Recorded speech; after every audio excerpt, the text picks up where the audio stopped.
Hey guys, so this is Mandy from Light on Earth, and today I want to describe to you the differences between personality and ego, and why you shouldn't be afraid of doing meditation and consciousness work that's goal is to try to dissolve the ego for fear of losing your personality. So I have a friend who I talked to in the past, and he was having a lot of issues with depression and severe anxiety. And so I suggested to him that he work on his ego, and I basically described what the process is and not taking things so personally. And he immediately had such a strong reaction that he loved who he was, even though he was in such a depressed state. He still really loved who he was and the idea of who he was and his personality. And he had the view that he'd worked really hard to, I guess, create those things, and that he didn't want to give them up. And I could see in him that he had this sort of grandiose view of himself as this heroic type, where in reality he had an awful time keeping relationships and starting relationships with people, and was really lonely, and a lot of his depression was stemmed from the fact that he was having so many relationship problems because he was so self-centered. So he had this idea of himself as someone who was out to help people and was this really righteous person. But when it came down to it, he was blind to the fact that he wasn't actually open enough. He was so focused on himself, so focused on the pain points in his life, so focused on his anxiety, that he couldn't live up to that great dream that he had, because he wasn't willing to let go of his ego and see things as they were. So you can cling to different parts of your personality, and they prevent you from getting the things that you want, or being happy, or having fulfilled relationships. And if you look at the different personality types, like if you look at the Myers-Briggs personality test, my personality has changed during consciousness work. A lot of the things are the same. I still fall on the introverted side of the scale. However, I no longer see that as I was born an introvert. I see that as more of how I was raised, or the choices I made in my life. And I see that I definitely enjoy other people, and I see the benefits to being extroverted. And so I know that to be a more balanced, awakened person, I need to be more open to people and more confident in social situations, and to work on my anxiety in social situations more. So I no longer see that as a limiting belief. I no longer see myself as an introvert, and that's just how I was born, and that's where my strengths lie. I see it as just so this is what comes naturally to me. This is what I've already sort of worked on and built in my life. I'm really good at working by myself, and doing projects on my own, coming up with my own ideas, self-motivation, being introspective, all those type of things I'm really good at. But I'm not so good at confidently expressing myself in front of other people, or being open to what they have to say as well. So the other thing that really changed with me is I went from a judger to a perceiver, and that's a big one. When you start to dissolve the ego, you realize maybe you're naturally a perceiver, and this isn't as hard work for you, but I think a lot of us are judgers, and we're continually judging people, and judging situations, and judging whether something is good or bad for us, and judging if we feel happy or sad about something. And that can lead to neuroticism and depression. So if we become perceivers, we can become more open to ideas, more open to letting things flow. And I'll give you an example. I normally do not like winter. I live in a really cold climate, and I have seasonal affective disorder. And so during the winter, it's hard for me to keep from judging this as, oh, it's really cold, or, oh, I don't like how things look in the winter. I don't like how white and bland and gray everything looks. And so consciously working really, really hard to stop that judging and to see the beauty in winter, I was able to, when spring came around, I went for a really long run in a place I'd never gone for a run before. And it was truly an enlightenment experience. It was just, and in a perceiving one, it was just the most amazing, beautiful experience, because I had trained my brain to perceive beauty no matter what was around me. And all of a sudden it was just this burst of life in spring, and there were birds and flowers and the smell of the lilacs and the breeze and the new leaves on the trees. And I was just so used to seeing nothing but seeing beauty in the blandness, that all this life was just like almost too beautiful to take. And so when you start perceiving things without judging, you start to see the beauty in things, and you start to see the beauty in people.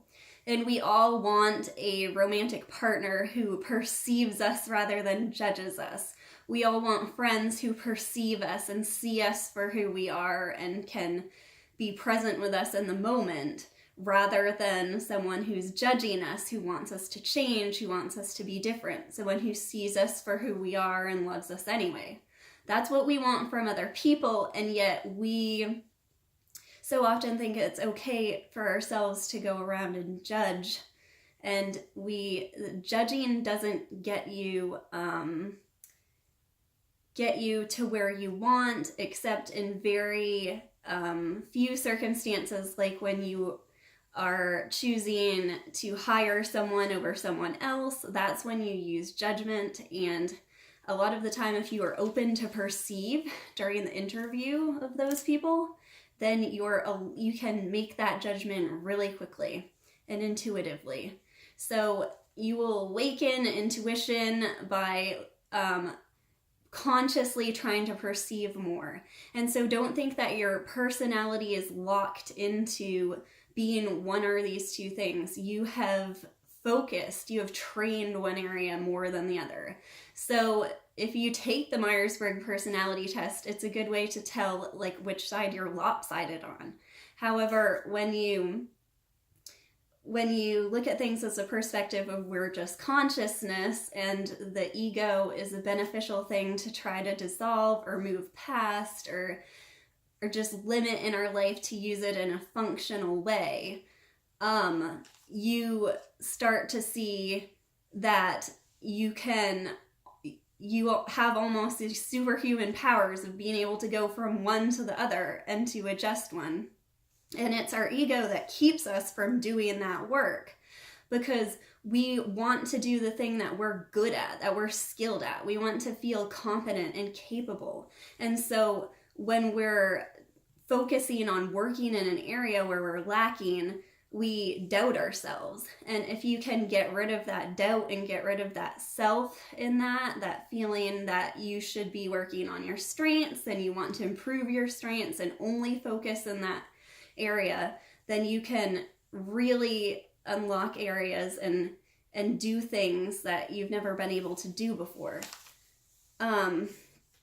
And so I do believe that a lot of our personality is just a reaction to our surroundings. For example, growing up in a really rural area with incredibly shy parents, I would be an introvert. And so I don't necessarily think that I was born to be an introvert, even though I have had a lot of success in life being an introvert and, being an artist and doing work on my own. I don't think that I am necessarily an introvert. I think that was just my surroundings that created that. Also, people who describe themselves as a class clown or having different personality traits that we think of, they're often a reaction to like birth order or parents or what sort of school system or class they had and different insecurities they had, or just reactions. And so when you do consciousness work, you start to really whittle down those things that you thought were true about yourself that were really just reactions to your environment. And so in the end, I do think that there is a personality outside of ego. And by that I mean, I think that we are all born unique. Obviously, we're all born as humans and we have bodies and we're in form and nobody looks alike. And so in the same way, our personalities and our certain gifts and talents, they don't look alike. And so it is helpful to understand your personality, to know what your strengths are, what areas you can improve on. But I believe that our true personality will come out once we do this consciousness work and get rid of those patterns and those selfish, egoic patterns in our life, and our real personality will sort of blossom out. And there's a lot of things in that true personality that I believe are hard things to describe about other people. And often it might be your sense of humor, although part of your sense of humor, especially mocking humor, can be egoic and reacting, but a true sense of humor that's just wonderful to see in people, that is beyond the ego. And being able to laugh at things and look at things and not take them so seriously is something that really blossoms once you get rid of the ego. And so your sense of humor can be part of your personality. And those other things that we find so attractive or endearing about people that are just, we don't really know where they came from. They aren't conditioned, they aren't ugly, we don't get sick of them. Just things that are inherent about people and hard to pin down. And I think that those things we are born with those, and we do have a type of personality beyond the ego. But the ego is often thought of as our personality, and it can be very confusing when people describe the ego and personality and use those two words interchangeably. Just the main message here is, don't believe that by doing consciousness work and working on the ego that you are losing who you are. Because the parts, it's like refining gold through fire and burning up what's not gold. You'll be refined to this like core of who you are and who you really want to be, without the parts that are holding you back and making you unhappy. And so it can seem very threatening at first, and a lot of consciousness work and gurus can seem very off-putting when you're not ready for this. I remember when I was a young adult, I was probably about 19 or 20, and my father was interested in Eckhart Tolle for a short amount of time, and he had a video playing. And the fact that he would just sit there in silence so comfortably was so off-putting to me. I just yelled at him to turn it off. I couldn't stand it. And since then, going through a lot of events that made me more mature and adding years in my life, I came to find The Power of Now to be the most transformational book. The Power of Now by Eckhart Tolle, the most transformational book in my life. Completely changed my life, completely changed my outlook on things, saved me in a way, and led me down this path. And since then, I've listened to hours and hours of his content, and during a really hard period in my life, I listened to probably a couple hours while I was working of him every day. And I was just ready at that time for it. And so if you have a if you have if you feel uncomfortable by this work, it means that your ego, you're not quite ready to let go of it yet. And there's still work you can do, but if you aren't feeling ready for something, then don't try to force it, because just trust that your life path will lead you where you need to go. So that's all for today. I hope this video was informational and helpful. Please subscribe to my channel if you are interested in more consciousness, personal development, money management, finance advice, and I'd love it if you could leave a comment or ask any questions if you have them. Thanks for watching. Bye.